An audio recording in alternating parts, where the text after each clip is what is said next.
Okay, we're going to go even farther now. We're going to start adding some real painterly textures, and you can apply these methods I'm showing you now to anything, to a photograph, to a drawing, whatever you want. And it's using a tool that most people are really not aware of or don't use in Photoshop, and I have no idea why. But anyway, we're going to use the art history tool. So what we're going to do is go to our art history brush. Now there's the history tool brush, which will let you just go back through a history and basically paint back to that image, and that's useful as well. But we're going to do the art history brush, and you're going to see how this thing's just great. I have it in I'm going to use one of my a chalk brush. And this will simulate a chalk texture. I usually make another layer because, like I was saying before, whenever you're going to add textures, it's important to be able to then control them with opacity or even color. And there's a lot of more things you can do by doing the textures in a layer. So I'm just going over this with it. I'm just, and see this texture that's coming out here. Now you're going, oh, it's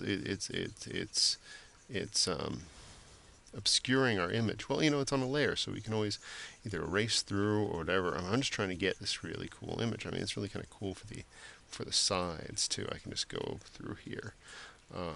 Now, right now, the way these art history tools work is they actually will do a little bit of a stroke for you.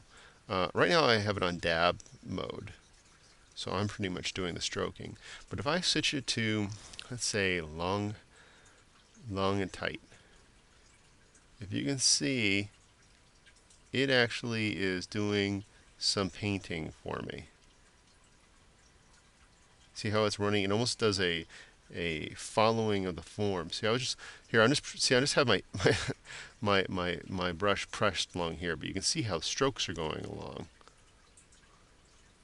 And there's other ones. There's long. I mean, you should play with all this stuff. There's loose long. So this is another one.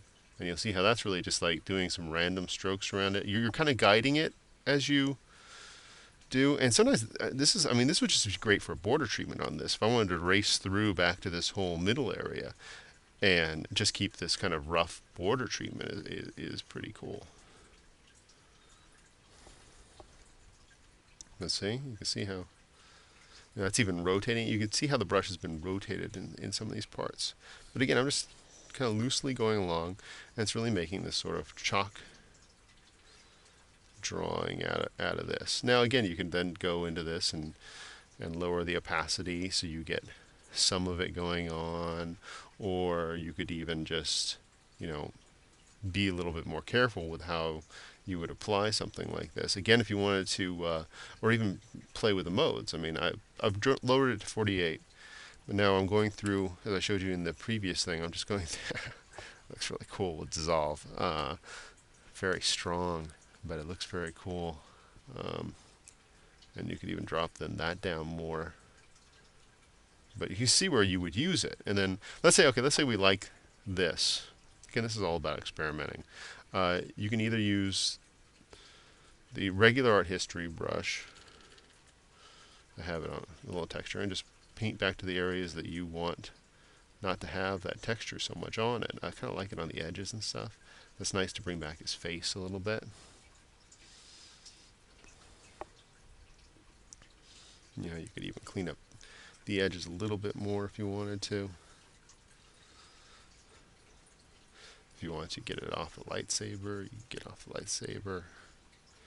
Well, there's this nice texture stuff going on there now. Again, I stopped at dissolve if we wanted to keep going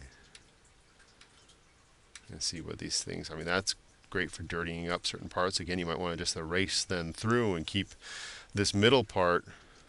I'm going to use the erase tool because I've changed the layer color mode. So I just want to now erase through on this part. Let's see how I can just bring back the face, and bring back this area, but then let everything else kind of go into this grunge opacity kind of thing that's coming from that. you know, I mean, again, it's playtime. But you find things that I mean, it's not blind play for any. I mean, even that. But look at this cool stuff that's going on now around the edges. You know, it's fun.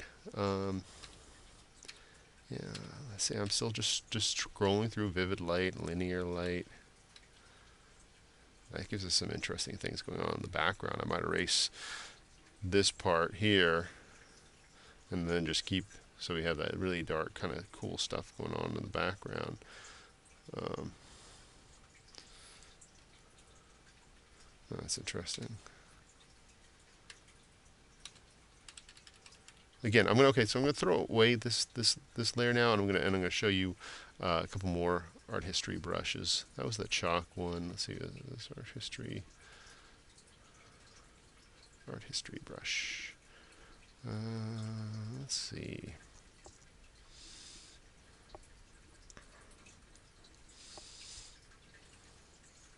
Yeah, see this? Now this is just a brush that's doing those. This you can really see those strokes I was talking about.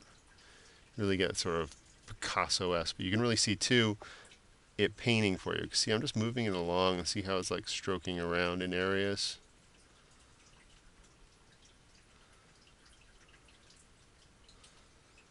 And again, that's on a loose medium stroke.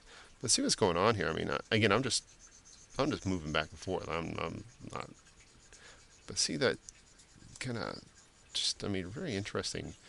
Again, even if I go on the edges, see what happens to the edges? Just going by really fast. This is one of those tools that you just laugh when you're working with because it's kind of like auto art, but I mean, it can't just be that simple because you have to then, that's why we do it on a layer and erase through and use bits because it doesn't work everywhere. But it sure does get you some interesting places. Again, the background now has got that kind of cool stroke, and you want to make, again, just like anything else, you want to make the brush bigger. Now it's a big. See, that's one of the things you could work really big with it, and then if I work small with it, I'll bring back the detail in the areas that I'm working in. See, so I see the lightsaber again, and again, this could all be in multiple layers too, one on top of each other, or if I wanted to then take this and even if I went smaller with it, you see how I really can start bringing back that detail. But look at the cool, all those little strokes that are in there that would just take you forever to do if you were going to do them by hand.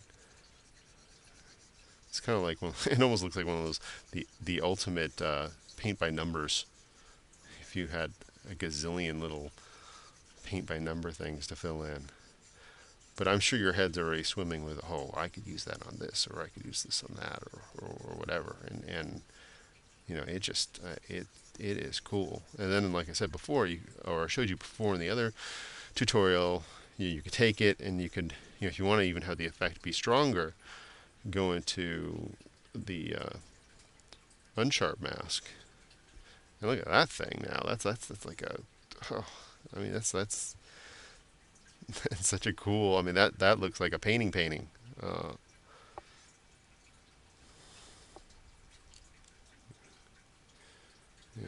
it down.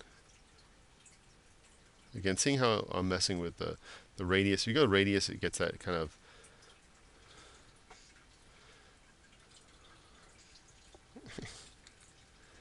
That's that in itself is pretty cool. In fact, it looks like I did it on my flattened piece, but that doesn't matter. Because what's kind of cool about this, even though I flattened this piece, if I wanted to really come back, since it is working for my art history, it's working for my history, so I can I could bring it all back at the end of the day to where I was. But see how cool that is with just bringing that in with that out of focus sort of border stuff we got going on now with this, and it's just it just gives you these really cool painterly textures that a lot of people do, and no one ever shows you how they get them because they're afraid if you knew how easy it was to get them.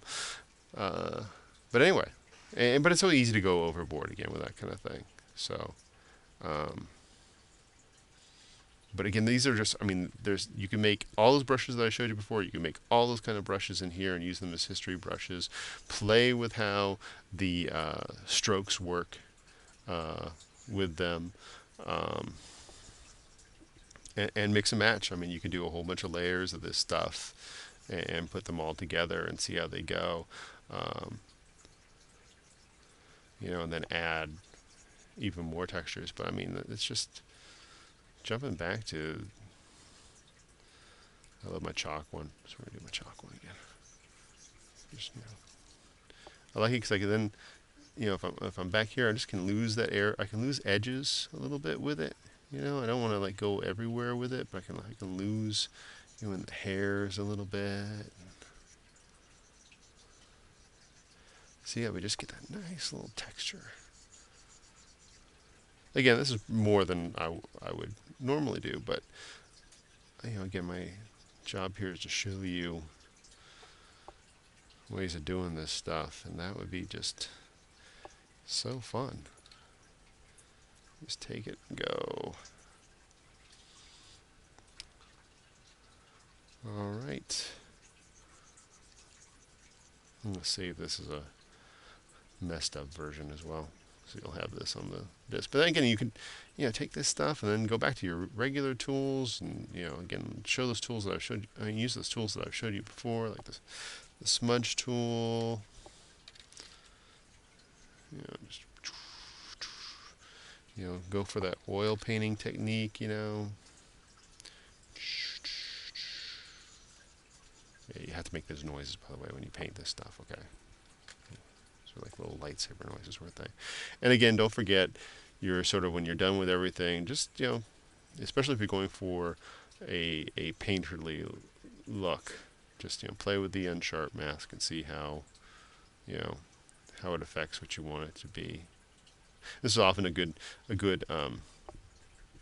tool to, sometimes if you're doing inkjet prints of your stuff, you might want to compensate because the inkjet printers usually soften things just a little bit. So if you do add a little bit of you can compensate by adding a little bit of an unsharp mask to it. The unsharp mask too is a great tool for when you're scanning. If you get some difficult things to scan with small detail, a little unsharp mask, not like as much as I have here, which is kind of brutal. I would just do 1 pixel and then around 100 or so, depending on what it was I was scanning. So I'm going to do OK. See before and after. It's just nice little sharpening. At that level, at 100% at 1 pixel, just kind of just popping it a little bit. So, anyway, that was just fun. All right, thanks.